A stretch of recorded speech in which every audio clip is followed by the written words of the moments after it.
네, 앞서 짚어드린 것처럼 최근에 5거래일 동안 좀 상승세를 보이던 우리 시장, 오늘은 좀 쉬어가고 있습니다. 하지만 주요 이슈들과 함께 전략 짜보도록 하죠. 자문시장연구원 황세훈 연구위원 자리하셨습니다. 안녕하세요. 네, 안녕하세요. 안녕하십니까. 네. 반갑습니다. 먼저 수급부터 짚어보면은 최근에 연기금이 코스피 시장에서 사다가 이번 주에는 좀 팔고 있고요. 코스닥 쪽으로 넘어갔더라고요. 코스닥은 좀 순매수가 들어오던데 시장 진단은 좀 어떻게 하고 계신가요? 네, 일단 상승 모멘텀 자체는 뚜렷하지 않다고 평가를 해야겠죠. 지금 상승 쪽으로 이제 재료들을 살펴보면 뚜렷하게 그렇게 보이는 재료들이 없다라는 점, 경기 회복세가 조금 뚜렷해지지 않을까, 특히 하반기 들면서 코로나가 진정되면서 경기 회복세가 뚜렷해질 것이다라는 기대감들은 주가에 상당 부분 선반영이 되었었는데 이런 모습들이 실제로 실현되지는 않고 있단 말이에요, 아직까지. 따라서 상승 쪽의 재료들은 그렇게 강하지 않다라고 봐야 되는데, 반면에 하락 쪽 재료들은 오히려 계속해서 이제 유지가 되고 있는 그런 상황입니다. 테이퍼링, 그다음에 중국발 경기 둔화 우려, 이런 부분들은 계속해서 유지가 되고 있단 말이에요. 여기에 에너지 가격 상승이라는 재료까지 얹어져 있습니다. 이런 것들은 결국은 전반적인 인플레이션을 강화시키는 요소로 작용하게 되는 거고요. 테이퍼링의 시기를 더 앞당기는 뭐 이런 이제 요소로 작용할 수밖에 없다, 이렇게 봐야 될 것 같습니다. 그렇기 때문에 전체적으로 봤을 때 가격 상승을 주도할 수 있는 흐름들은 상당히 둔화되는 반면에 오히려 조정을 부추길 수 있는 재료들은 계속해서 맹위를 떨치고 있다, 이렇게 보면 사실 올해 하반기 이제 얼마 안 남았죠. 이제 올 연말까지 지금 이제 3개월도 채 안 남았는데 3개월까지의 기간들은 사실상 주가 흐름만 보면 약세장이 이어질 가능성이 오히려 더 높지 않을까, 이렇게 예상을 해봐야 될 것 같습니다. 특히나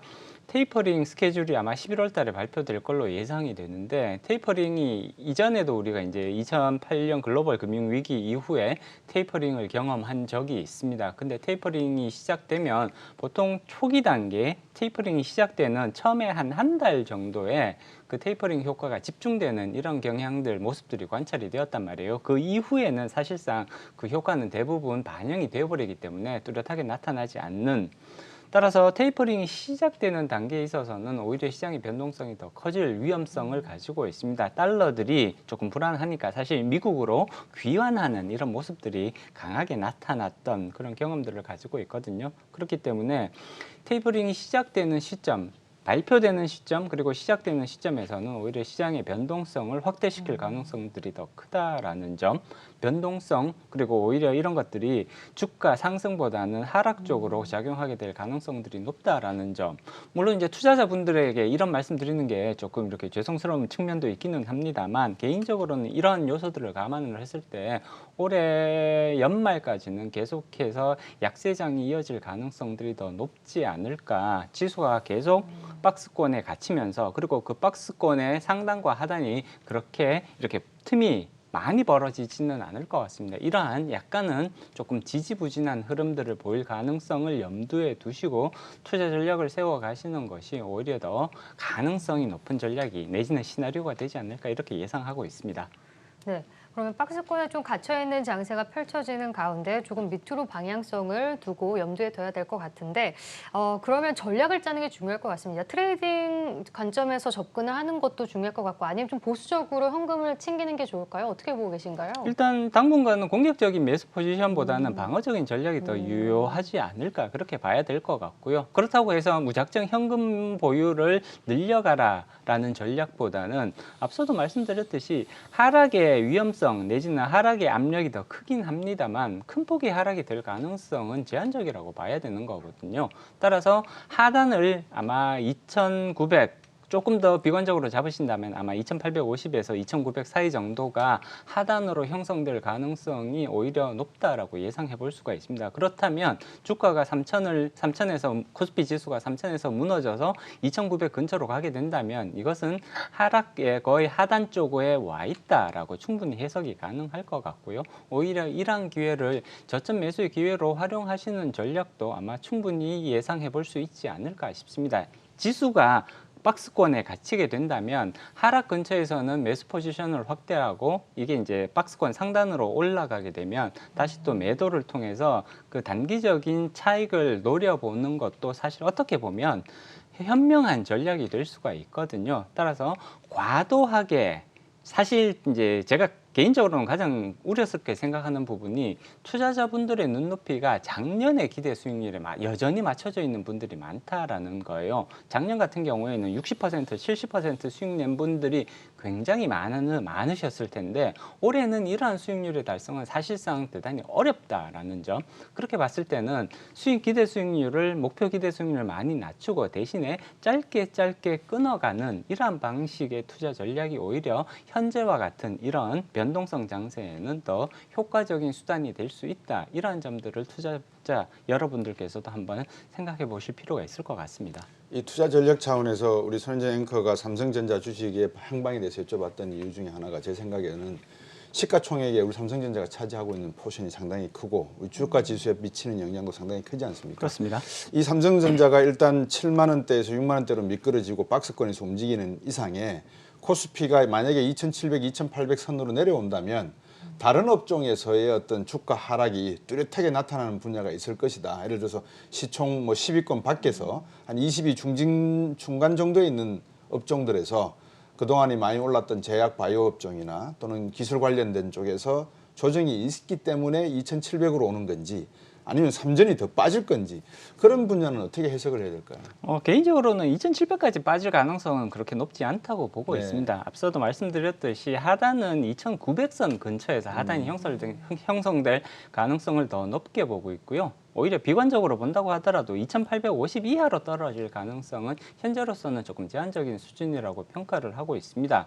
그렇기 때문에 삼성전자는 굉장히 무거운 주식이죠. 그리고 이미 이제 6만 9천 원 정도가 현재에서는 저점 정도로 인식이 되고 그 다음에 삼성전자가 만약에 6만 9천 원 이하로 떨어지려면 사실 그러면 반도체에서 굉장히 큰 그런 이제 가격 사이클의 하락이 발생을 해야만 사실 6만 9천 원 이하로 아마 떨어지지 않을까 이렇게 예상을 합니다. 물론 반도체 전쟁이 다시 발생할 가능성을 전혀 배제할 수는 없겠죠. 중국에서 이제 반도체 삼성전자와 경쟁을 하겠다 이런 전략을 여전히 가지고 있기 때문에 반도체 전쟁이 발생할 가능성도 전혀 없다고 배제할 수는 없습니다만 이러한 종류의 굉장히 급격한 가격 전쟁, 가격 경쟁이 발생하지 않는다면 사실 삼성전자의 반도체 실적이 올해에 비교해서 내년에 그렇게 크게 떨어질 가능성은 높지 않다고 봐야 되는 것 같고요. 삼성전자의 현재의 주가는 상당한 수준의 하방 경직성을 가지고 있다 이렇게 평가를 하는 것이 오히려 합리적일 것 같습니다. 따라서 삼성전자가 6만 9천 원 근처에서 충분히 그 지지대가 형성된다 이렇게 평가 내지는 예상을 해볼 수 있다면 전체적인 종합지수 코스피 지수의 하방은 앞서도 말씀드렸듯이 2,850에서 2,900 정도가 충분히 이 하방 경직성을 가지고 있는 지지대가 될 수 있다라고 말씀드릴 수 있을 것 같고요. 혹시라도 여기서 이제 이탈이 발생을 하게 된다면 그거는 삼성전자에 의한 이탈 가능성보다는 오히려 다른 업종들 그동안 조금 고평가 논란 내지는 거품 논란이 많았던 업종들이 분명히 여전히 존재를 하거든요. 그런 종목에서 조정이 일어나면서 조금 더 빠질 수는 있겠습니다만 일단 기본적으로 하단대가 그렇게 낮게 형성될 가능성은 높지 않다라는 점으로 오히려 접근해 주시는 게 좋을 것 같습니다. 그런데 지수대가 아무래도 좀 계속 지지부진하게 흘러가다 보니까 좀 대체 수단을 찾는 것 같습니다. 어제 미국에서 첫 비트코인 선물 ETF가 거래가 시작이 되었고 첫날 4.5% 이상 좀 강한 상승을 보이기도 했는데 비트코인 이제 제도권에 이제 첫 발을 내렸다라고 볼 수 있을 것 같은데요. 좀 어떻게 전망을 하고 계신가요? 일단 비트코인 ETF가 출시되었다라는 점은 굉장히 긍정적으로 평가를 할 수가 있습니다. 물론 이 비트코인 ETF라는 게 처음 상장되는 것은 아니거든요. 일단 캐나다에서 이미 먼저 ETF가 상장된 사례가 있었고요. 물론 본격적인 그런 이제 제도권으로의 편입은 사실 미국 시장에서 ETF가 상장되는 시점이 제도권으로 편입되는 가장 중요한 이벤트가 될 수밖에 없다. 이런 이제 의미는 충분히 부여할 수 있을 것 같습니다. 일반적인 투자자들이 조금 더 편리하게 그리고 조금 더 이렇게 편안한 그런 이제 방식으로 접근할 수 있다라는 점, 즉 비트코인에 대한 투자 접근성 내지는 편의성이 ETF를 통해서 굉장히 크게 개선될 수 있다라는 점은 추가적인 투자자 유입에 있어서는 굉장히 중요한 의미를 가진다고 볼 수가 있는 것이고요.